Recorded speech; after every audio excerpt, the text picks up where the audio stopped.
Оставка на целата влада или нејзина реконструкција? Премиерот продолжува со контрадикторни изјави и закани кон непозната адреса, кон европската или кон домашната јавност.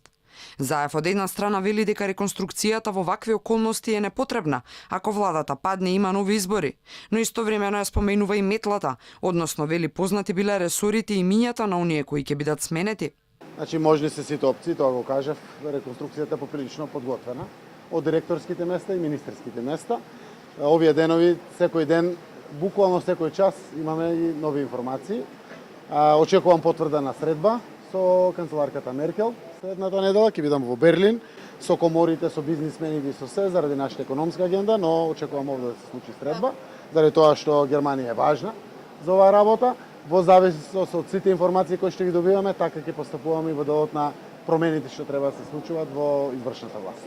Во меѓувреме владиниот портпарол Мухамед Хоџа пак наспроти можноста за неспроведување на реконструкцијата што ја нагласува премиерот.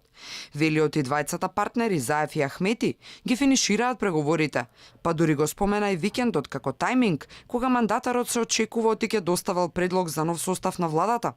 Очекуваме овие денови и да завршат преговорите меѓу политичките партии кои ја создаваат владината коалиција и истиот предлог да биде поднесено евентуално во собранието на Република Северна Македонија.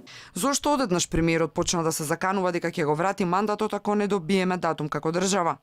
Кого треба да исплашат ваквите закани? Ако тоа е Брисел, логиката е речиси непостоечка. Оти членките на Европската Унија не одлучуваат според зборовите на одделни функционери, макар и закани, од земја која се бори за членство. Во секој случај, ако ваквата порака на премиерот произлегува на вистина од внатрешната состојба на коалицијата на власт, тогаш е јасно дека таа е пред распад. Што ќе се случува во оваа насока ќе се знае до крајот на неделата.